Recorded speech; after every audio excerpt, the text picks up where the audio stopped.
So every offseason we spend, and I'm including myself in this, we spend so much time overanalyzing the free agent market, I feel like, and underanalyzing the trade market. So we're going to take a look here at baseball trade values and build some trades and have some fun. That is the main point I want you to take away. We're going to find some targets that I think make sense for the Twins. We're going to build some trades on this thing. But you got to take all this with a grain of salt. I do think they do a great job at this site. They have formulas that they use. It's very data based. But we don't know what actually it's going to take to get these trades done, and that's really the main reason why we spend so much less time on this. Is with the free agents we have a pretty good idea. We know who's out there, and we have a pretty good idea of what they're going to cost for the most part. With the trade market, we have no idea on either of those things really. But I want to first show you a couple trades that I built that I don't think would actually happen. But these were the two names that people asked about the most. First, we're going to look at Corbin Burnes, and then we're going to look at Sean Murphy. Corbin Burnes, maybe the best pitcher in baseball over the past 3 years. He potentially could be traded this offseason. He's a guy, in addition to being so good, he also has 2 years of team control left. And I did build a trade that was accepted on this site. It was Trevor Larnach, Brooks Lee, and Jorge Polanco. So quite a haul going to Milwaukee. Do I think this would get it done? As this site suggests, the value is pretty close. But to me, I think if I'm the Brewers and I'm trading Corbin Burnes, I think I want that top piece to be somebody a little bit more than Brooks Lee. And maybe you don't get the two extra pieces that are quite as good or MLB ready or established MLB guys. But I think you aim a little bit higher than that. You're trading away a guy who was a franchise-changing type player. You want to be making sure you're getting one of those back. So here's the one I have with Sean Murphy with Oakland. He's their catcher. He's under contract for 3 more seasons, so he's very valuable. You're getting already one of the better catchers in baseball for 3 years. Obviously, teams are going to be very interested in that. But with that trade, I have Royce Lewis, Emmanuel Rodriguez, and Alex Kirilloff going to Oakland. All the broken Twins players. I didn't really plan that out. I just realized that now. All the guys that have been super injured, but guys that have crazy upside. Again, that's a haul. That's a haul. I think similarly to the Burnes, but maybe a little bit differently, I do think that the A's would want to get a better kind of marquee and healthy piece. No disrespect to the guys on these in this trade, but there's questions about all 3 of them. And I think Oakland would rather get a better marquee piece and somebody who has fewer question marks, just being honest. So even though I got this trade accepted, I don't think this would come to fruition. I think Oakland would be able to get more or a different package that would be more suitable. So let's transition into some of the deals I built that I think are more realistic or could happen. And we're kind of targeting positions here. So for shortstop, and I've been talking about how it's possible that the Twins address shortstop through another trade eventually. I do think that they're going to get one of those top 4 shortstops, but maybe not. This is a trade that I built out for Luis Urias of Milwaukee, another Brewers guy, and their main shortstop Willy Adames has been in the news. They've been talking about an extension with him. Words out that the Dodgers are interested in trading him. I do think he would be an interesting target for the Twins. I decided to go with Urias here, who, he's been playing second, he's been playing third, but he does have 113 career starts at shortstop in the big league, so he can play shortstop. It's just that basically the Brewers have had other options there. This is a guy who has 3 years left of team control, a 111 OPS plus the last 2 years, so that's 11% above average, and he has an 805 career OPS versus left-handed pitching. He's a right-handed hitter, so I think he'd fit in very nicely for what the Twins are trying to do. And then, once, Royce Lewis gets healthy in this scenario, if we were going to keep him, you can shift Urias to second or third because he has a ton of experience at those positions. So he's a guy that can kind of move around. Same can be said with any other shortstops coming up. And in that deal, I have Nick Gordon, Max Kepler, and Blaine Enlow going to the Brewers.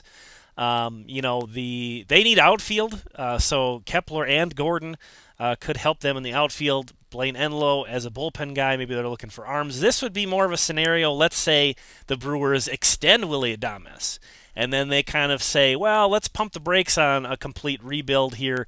They did trade away An outfielder, the guy who looks like Mike Trout. His name is escaping me now. They traded him to Anaheim. Hunter Renfroe. Hunter Renfroe. They did trade him, but they got 3 pitchers back, so it's hard to say that really signals that the Brewers are selling because I think they got a good package back for him. But clearly the Brewers are looking to mix some things up, change some things up. But that's kind of a name to be aware of. Luis Urias of Milwaukee. Another guy, I think we've been talking about this guy for years and years in Twins trade rumors and talk, is Pablo Lopez of the Marlins. I do think he'll be available at least this offseason. You're going to have to go get him, though, because he has 2 years of team control left. So he's going to be a good piece on the market. I built this trade out here of sending Bailey Ober, Josh Winder, and Edouard Julien. I don't think you're going to get a guy like this without giving up a starting pitcher, without giving up a major league quality starting pitcher. So that's why I felt like, to be honest with myself, I had to include one of those guys in there, and Bailey Ober, and to a certain degree Josh Winder. Would hurt to be losing Edouard Julien, a big pop-up prospect, but to be honest, I don't know where he's going to play in the field.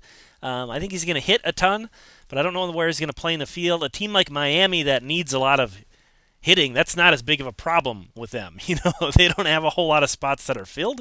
So I think it's a little bit easier for them to find a spot for him. He's not a guy I'd be looking to trade. That's another thing to keep in mind with these trades that I've built. It's not that I'm trying to get rid of these specific players. I'm just trying to get something that would get accepted by this. And I do think Pablo Lopez would be a good target for the Twins. Guy who made 32 starts and pitched 180 innings last year. That's kind of one of my biggest concerns about this rotation, is where are the innings going to come from with so many guys that didn't pitch a ton. And he's entering his age 27 season, so I could see a breakout. He is nowhere near as exciting as Corbin Burnes. I think he's probably pretty on level with Sonny Gray. I think he's a little bit better than Sonny Gray, but not complete step above. So this isn't a guy that's like going to strike fear in your opponents in game 1 of a postseason series, but I do think he improves the rotation quite a bit and would be a good target. That's Pablo Lopez from the Marlins. All right, next trade. This is a little bit of a lower profile trade, but I really am starting to be intrigued by these two guys on the Nationals. Kyle Finnegan, a right-handed relief pitcher, and Lane Thomas, an outfielder, who is a name that just completely emerged through this process with me. Nowhere on my radar at all was this guy. But Finnegan, he throws a 97-mile-per-hour sinker. He has above-average velocity, above-average whiff percentage, above-average K percentage.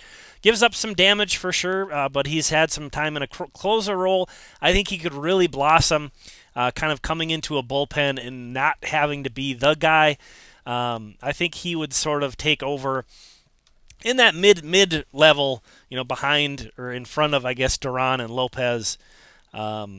But I think he would be interesting. And Kyle Finnegan has 3 years of team control left as well. So he'd kind of step into Michael Fulmer's spot, essentially, is how you could think of that.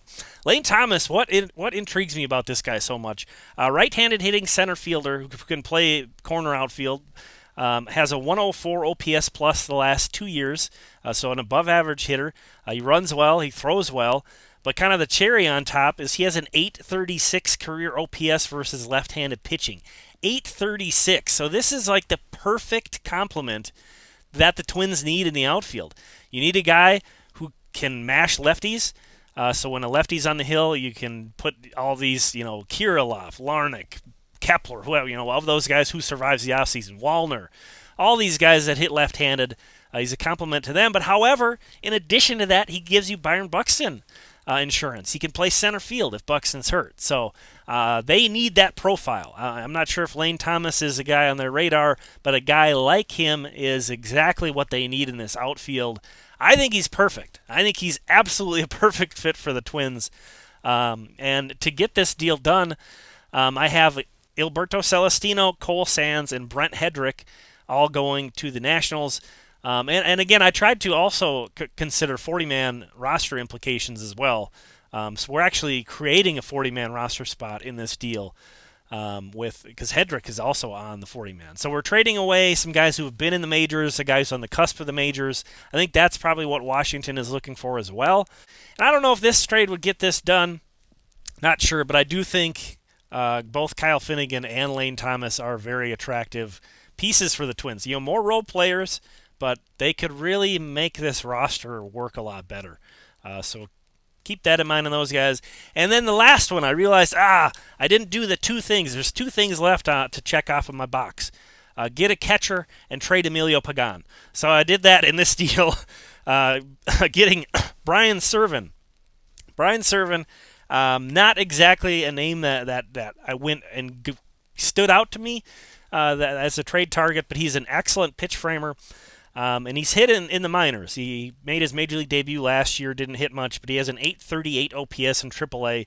I don't think this guy would move the needle a ton, but again, Twins need a catcher. We're going to go get him. I'm sending Emilio Pagan to Colorado. That should be hilarious enough to want to root for this trade. But also Sean Mooney, who's a pitcher in the minor leagues, going there as well. The Rockies always need pitching. Pagan misses a lot of bats. Obviously, the home runs and the fly balls would scare the crap out of the Rockies putting him in Coors Field, but I think this might be a realistic trade to pull off. Again, we don't like Pagan. We're done with Pagan, but as Dan Hayes reported, a lot of teams asked about him, and I do think he has some trade value. Not like you can really get some big solutions out of trading him. But as you can see here, the value doesn't quite match up. This was accepted on the trade values calculator, but maybe you'd have to give a little bit better of a piece. And I really wanted to get Pagan off the team, and we didn't have a catcher. So that's how that one came together. Again, kind of the takeaway maybe is that Brian Serven is an interesting sort of, certainly not option A when you're trying to find another catcher for this team, but I could see this front office being interested in him based on, especially that his framing numbers were so good last year. Anyway, thank you so much for watching this video. What are some of your trade ideas or trade targets? Thank you so much to the members, the channel members. Here's a list of the premium members. Thank you all so much for supporting the channel. We'll talk again soon.